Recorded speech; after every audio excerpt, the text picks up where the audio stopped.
Some of the parents have told me they love to watch this game, but don't have a clue what is happening on the field.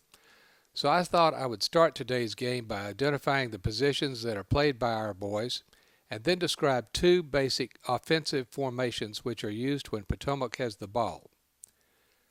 So let's take a moment and identify what the positions are on the offense. The line is a critical part of our team because they keep the other school team from tackling our boys who are trying to run around with the ball. Looking at the center of the line, you'll see the center, labeled C. The center is the one who will hand the ball through his legs to our quarterback and then block the other team from getting to the quarterback. On each side of the center are the guards, labeled G. These two guys, including the center, are the basic protective wall. On each side of the guards are players called tackles, labeled here as T. Like the guards, their role is primarily to block on both running and passing plays and keep our boys with the ball from getting tackled.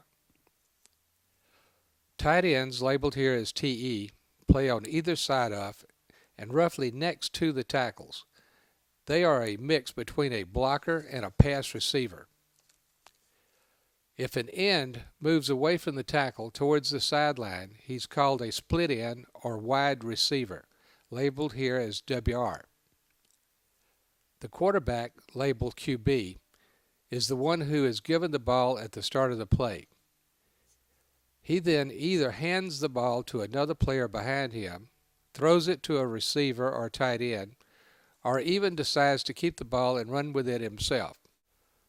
Behind the quarterback will be the running backs, which are usually identified individually as a halfback and a fullback, labeled here as FB and HB. The running back carries the ball on most running plays and is also frequently used as a short yardage pass receiver. Running backs, along with the wide receivers, are generally the fastest player on the offensive team. Most of them tend not to run straight ahead, but prefer to make quick cutbacks to try to find holes in the defensive line. Now that you understand who the players are on offense, let's talk about two basic formations. Potomac may use others, but these are two that are easy to understand. A popular running formation is called the pro set, or sometimes called the split back formation. In this formation, a tight end is lined up at one end of the offensive line, and a wide receiver lines up several yards to the side of each end of the line. Joining the quarterback in the backfield are two running backs. They are about 5 yards behind the line and lined up behind the guards. This is a popular formation because our team can easily pass or run with the football, and the other team cannot be sure what type of play is coming. The alignment of the running backs makes it easy for them to run out to the side and throw a short swing pass to a tight end or a wide receiver after the quarterback has given them the ball. A football formation that is usually used to run the ball is the I formation. This formation is identical to the split back formation, except that the running backs are lined up directly behind the quarterback. The running back closest to the line is called the fullback, labeled here as FB, and the other back is called the halfback, labeled here as HB. The halfback is sometimes referred to as a tailback, but here we will call him a halfback. This formation is well suited to a team with a good halfback, or someone who is quick, fast, and strong. His position, about 7 yards behind the line, allows him a good view of both our offensive line and the other team's defensive line.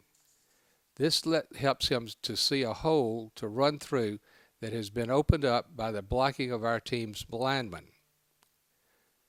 The fullback will often block for the halfback so the halfback can pick a hole in the line and be up to full speed by the time he reaches it.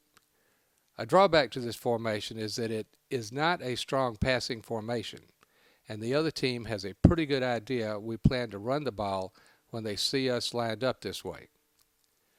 There are other formations, but if you understand just these two, you'll enjoy the game much more.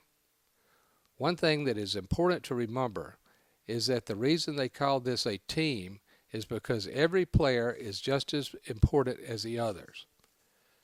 The linemen are the ones who block and open a hole to let the running back through, and the linemen are the ones who block to keep the other side from getting to our quarterback so that he can throw the ball. The kicker must kick the ball a long way down the field to make it difficult for the other team to score. This sport is not like track or wrestling, where a single athlete can go for the gold on his own. It is a team sport, where everyone must do the best they can for the team to excel.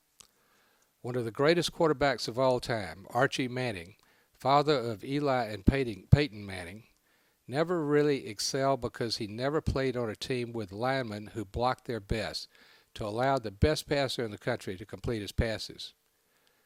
This is a good example of why the combined efforts of every player make for championship football. That's why sports like football is good experience for life ahead.